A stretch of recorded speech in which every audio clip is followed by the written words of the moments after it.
আমি যেটা করতে পারি সেটা হচ্ছে আমি কিছু তথ্য আগে আমি যতটা সরলীকৃতভাবে সম্ভব আমি তথ্যগুলো রাখছি।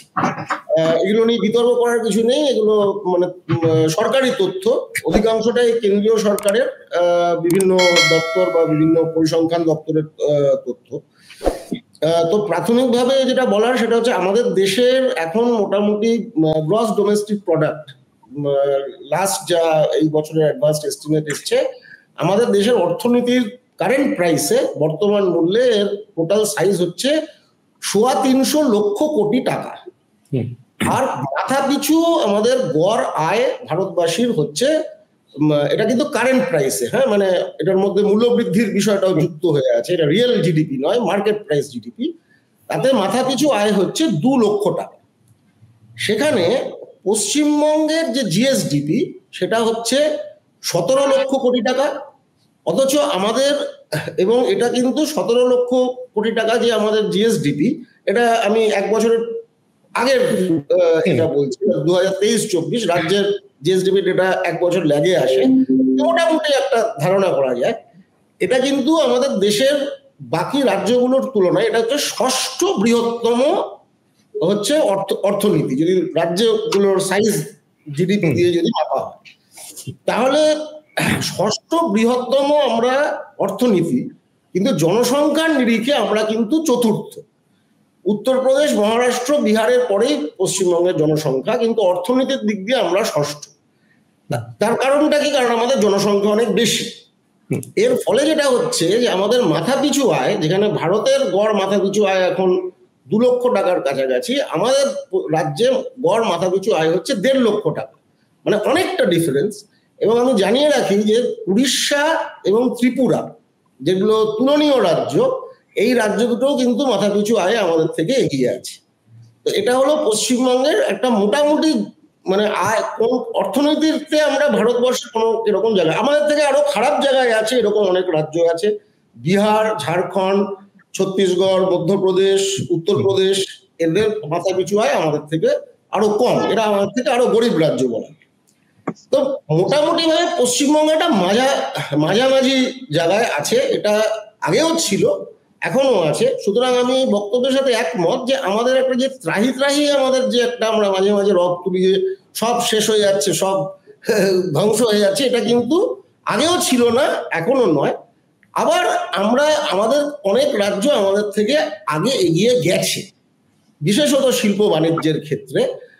মহারাষ্ট্র এবং গুজরাট আমাদের দেশে ঐতিহাসিকভাবে শিল্প বিনিয়োগে এখনো প্রথম থেকেই তারা অনেক এগিয়ে, এবং তারা তাদের যে ফার্স্ট মুভার্স অ্যাডভান্টেজ ছিল সেটা এখনো তারা ধরে রেখেছে, এবং তাদের সাথে আমার মনে হয় না অন্য কোনো রাজ্যেরই সেভাবে তুলনা চলে।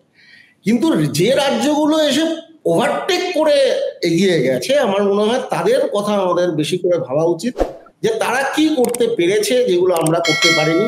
বিশেষত দক্ষিণ ভারতের যে রাজ্যগুলো, তামিলনাড়ু, কর্ণাটক, এবং এমনকি এখন অন্ধ্রপ্রদেশ এবং তেলেঙ্গানাও খুব দ্রুত এগিয়ে আসছে। আর আমাদের পার্শ্ববর্তী রাজ্য উড়িষ্যাও কিন্তু শিল্প বাণিজ্যে এখনো তারা ছাড়িয়ে গেছে পশ্চিমবঙ্গে তা নয়, তাদের জনসংখ্যা আমাদের থেকে অনেক কম, কিন্তু বিনিয়োগের হিসাবে যদি দেখা যায় সাম্প্রতিক সময়, তাহলে উড়িষ্যাও কিন্তু এগিয়ে আসছে। তাহলে এটা একটা দেখার মতো বিষয়। আর পশ্চিমবঙ্গে শিল্প উৎপাদনের নিরিখে আমরা যদি দেখি, তাহলে পশ্চিমবঙ্গ শিল্প উৎপাদনে ভারতবর্ষের নির্ভর করবে ম্যানুফ্যাকচারিং এ যদি দেখা যায়, তাহলে ভারতবর্ষের রাজ্যগুলোর মধ্যে র্যাঙ্ক হচ্ছে ৬ নম্বর। আর যদি এর সাথে ম্যানুফ্যাকচারিং এর সাথে মাইনিং, ইলেকট্রিসিটি, এই সেক্টর, কনস্ট্রাকশন, এই সেক্টরগুলোকে যদি ধরে নেওয়া যায়, তাহলে ৭ নম্বরে, কারণ রাজস্থানও পশ্চিমবঙ্গকে সেখানে পেরিয়ে যায়। তো পশ্চিমবঙ্গের ওপরের রাজ্যগুলো কি? গুজরাট, মহারাষ্ট্র, তামিলনাড়ু, কর্ণাটক, উত্তরপ্রদেশ, সেটা মূলত তার সাইজের কারণে, কারণ উত্তরপ্রদেশের জনসংখ্যা অনেক বড় অন্য যে কোনো রাজ্যের তুলনায়। আর ইন্ডাস্ট্রিয়াল ক্ষেত্রে রাজস্থানও এখন পশ্চিমবঙ্গ থেকে বেশি বড় শিল্প ক্ষেত্র তৈরি হয়েছে, ম্যানুফ্যাকচারিং নয়, ম্যানুফ্যাকচারিং ব্যতীত অন্য শিল্পগুলোতে তারা ছাড়িয়ে গেছে পশ্চিমবঙ্গ। কিন্তু পশ্চিমবঙ্গের পরিষেবার ক্ষেত্রে কিন্তু পশ্চিমবঙ্গের র্যাঙ্ক ৫ম, অর্থাৎ আমরা দেশের অন্যান্য রাজ্যের তুলনায় পরিষেবাগত সেবা ক্ষেত্রে কিন্তু, এমনকি গুজরাটের তুলনাতেও আমাদের পারফরমেন্স বেটার পরিষেবা ক্ষেত্রে। সেটাও একটা শিল্প বাণিজ্যেরই ক্ষেত্র। সেখানে অবশ্যই কর্ণাটক বা তামিলনাড়ু বা বিশেষত যদি তেলেঙ্গানা, কারণ তেলেঙ্গানার যেহেতু হায়দ্রাবাদ তেলেঙ্গানার অঙ্গ, সেখানে কিন্তু পরিষেবা ক্ষেত্রে তারাও সাংঘাতিকভাবে এগিয়ে গেছে। তাদের মতো আমরা অত আগে আমরা এগোতে পারিনি। এটা মূলত হয়েছে ব্যাঙ্গালোর এবং হায়দ্রাবাদ এবং চেন্নাইকে বেস করে যে আইটি ক্ষেত্রের যে আইটি এনেবল সার্ভিসের যে বিশাল ডেভেলপমেন্ট হয়েছে, গ্রোথ হয়েছে, সেখানে মানে পশ্চিমবঙ্গ আমরা ওই রেসেও আমরা অনেক পিছনের দিকে রয়েছি। এইবারে আমি ডিরেক্টলি পশ্চিমবঙ্গের বিনিয়োগ এবং পশ্চিমবঙ্গের কলকারখানার সম্বন্ধে কিছু ডেটা দিতে চাই এবং ঐতিহাসিকভাবে দিতে চাই, যাতে এই বিতর্কটাকে একটু এতে রাখার জন্য। বুদ্ধদেব ভট্টাচার্য মুখ্যমন্ত্রী হয়েছিলেন যে বছরে, সে বছরে পশ্চিমবঙ্গে কারখানা, এটা একদম কারখানা, যেটা ভারত সরকার যেভাবে ডিফাইন করে কারখানা, অর্থাৎ 100-র বেশি শ্রমিক আছে এবং ফ্যাক্টরিজ অ্যাক্টের আন্ডারে রেজিস্টার্ড, এই কারখানার সংখ্যা ছিল 6091। 10 বছরে যখন বুদ্ধবাবুর রেজিম শেষ হচ্ছে 2011-তে, তখন সেই সংখ্যাটা দাঁড়ায় 8232। অর্থাৎ 10 বছরে 2141টি নতুন কারখানা যোগ হয়। অর্থাৎ 10 বছরে 2100, মানে প্রতি বছর 200 থেকে 210টি কারখানা ওই 10 বছরে বাড়তে থাকে। তার আগের বিতর্কে আমি যাচ্ছি না, সুপর্ণ দা কিছু কথা বলেছেন, সেগুলো নিয়ে আলোচনা হতে পারে। কিন্তু আমি যদি গত 20 বছরের মধ্যেই আমি তুলনাটা সীমাবদ্ধ রাখি, তাহলে প্রথম 10 বছরে এই শতকের আমাদের রাজ্যে 2141টি নতুন কারখানা হয়েছে। তারপরের 10 বছরে নতুন কারখানা হয়েছে 1631টি। তাহলে প্রতি বছর যদি আমি একটা অ্যাভারেজ করি, 210টা করে কারখানা নতুন তৈরি হয়েছে বুদ্ধবাবুর আমলে। মমতা বন্দ্যোপাধ্যায়ের আমলে সেই সংখ্যাটা কমে হয়েছে 163। কিন্তু এটা তাৎপর্যপূর্ণ যে কোভিডের পরে একটা পশ্চিমবঙ্গের ক্ষেত্রে, গোটা দেশেই শিল্পক্ষেত্রে একটা মন্দা আসে, কিন্তু পশ্চিমবঙ্গে এক ধাক্কায় অনেক কারখানা বন্ধ হয়ে যায়। প্রায় 100-150 কাছাকাছি কারখানা এখানে বন্ধ হয়ে যায়। কিন্তু 2022-23, অর্থাৎ আজ থেকে 2 বছর আগে, যেটা last data, annual survey of industries প্রায় 2 বছরের ল্যাগ থাকে ডেটায়, সেখানে দেখাচ্ছে যে 1 বছরে পশ্চিমবঙ্গে 510টা নতুন কারখানা এসেছে। এখন এটা একটা সাস্টেনেবল ট্রেন্ড, অর্থাৎ এসছে মানে এর পরবর্তীকালেও 510 করে আসবে আমরা জানি না, কিন্তু এটাও যেটা বাস্তব, সেটা আমি তথ্য যেটা দেখাচ্ছে সেটা আমি বলছি। এবং এখন পশ্চিমবঙ্গে টোটাল কারখানার সংখ্যাটা 10,000 ছাড়িয়েছে। এই 10,000 কারখানায় পশ্চিমবঙ্গে কাজ করে 6,90,000 শ্রমিক। এখানে যেটা উল্লেখযোগ্য যে এইটাতে পশ্চিমবঙ্গ হচ্ছে দেশের রাজ্যগুলোর মধ্যে 11তম। অর্থাৎ আমাদের রাজ্যে 10,000 কারখানা আছে, সব থেকে বেশি আছে ধরুন তামিলনাড়ুতে, সেখানে প্রায় 40,000 কারখানা আছে।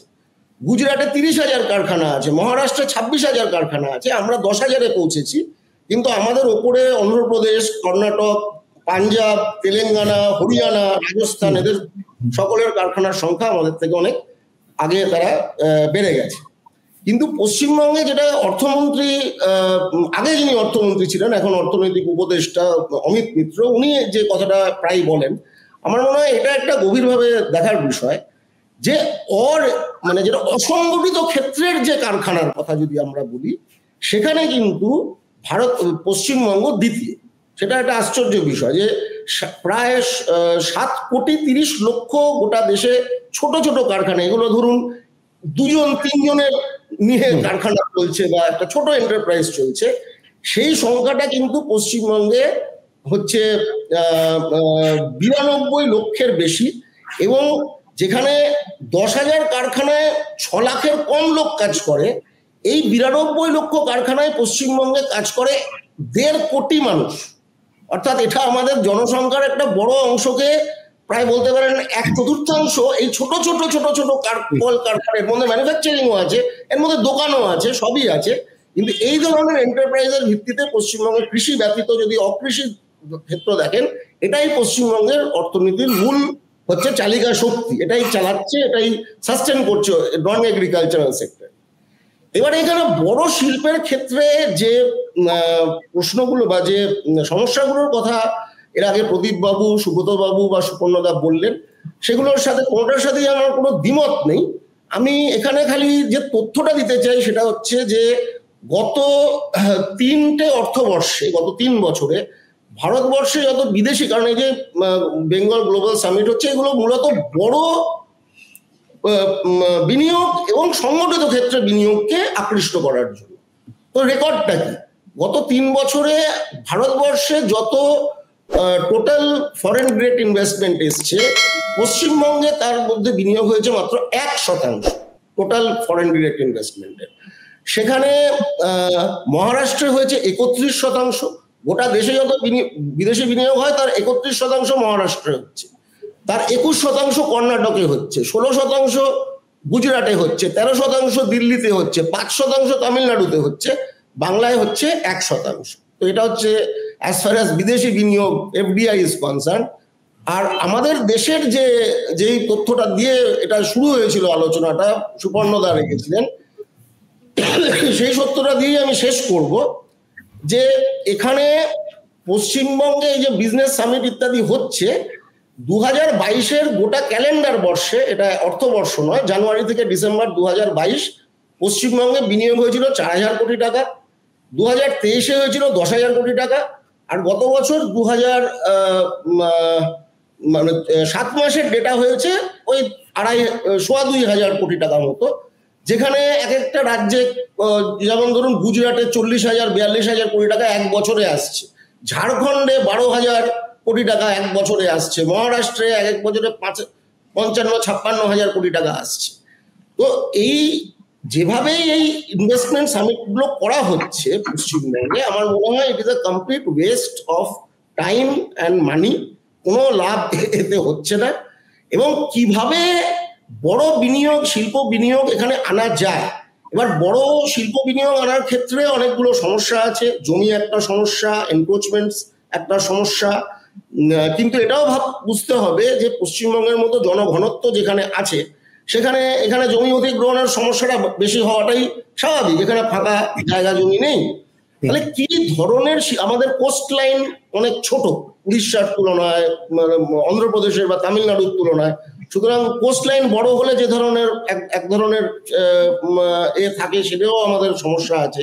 তো এই সমস্ত সমস্যার কথা মাথায় রেখে, আর প্রদীপবাবু যে একটা কথা বললেন, আমি সেটা দিয়ে শেষ করতে চাই। আমার মনে হয় যে যখন আমরা এই ইন্ডাস্ট্রিয়ালাইজেশনের ক্ষেত্রে এটা হয়, আমরা যখন প্রথম দিকে রেসটাতে অনেকটা পিছিয়ে গেছি, আমি হেরে গেছি বলবো না, আমরা কিন্তু মিডল বেঞ্চার, আমরা ফার্স্ট বেঞ্চেও নেই, আমরা লাস্ট বেঞ্চেও নেই, আমরা মাঝখানে আছি।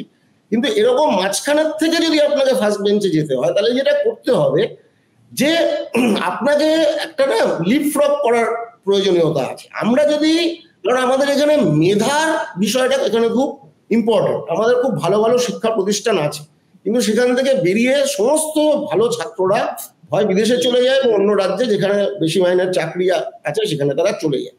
তাদেরকে যদি ট্যালেন্ট এবং মেরিটকে এখানে অ্যাট্রাক্ট করতে হয়, এবং তার সাথে নতুন প্রজন্মের যে যুব সমাজ, যে কর্মক্ষম যুব সমাজ, তাদেরকে যদি চাকরি দিতে হয়, কর্মসংস্থান করতে হয়, টেকনোলজিক্যালি এখন যে কাটিং এজ টেকনোলজির জায়গাটা আছে, অর্থাৎ green technology, renewables, solar energy, electric vehicles, এই যে আইটি এবং আইটির থেকে এখন আর্টিফিশিয়াল ইন্টেলিজেন্স এবং এই বিভিন্ন রকমের যে হচ্ছে, এবং বিজ্ঞান গবেষণা, বিজ্ঞান প্রযুক্তি গবেষণা, আমার মনে হয় পশ্চিমবঙ্গে এটা করার বাস্তবতা আছে। কারণ এখানে খুব ভালো হচ্ছে কিছু শিক্ষা প্রতিষ্ঠান আছে, এখানে বিজ্ঞান গবেষণার খুব ভালো প্রতিষ্ঠান আছে, কিন্তু সেখানকার ছাত্রদেরকে এখানে বা সেখান থেকে যারা বেরোচ্ছে তাদেরকে এখানে ধরে রাখা যাচ্ছে না, কারণ সেই চাহিদাটা এখানে নেই।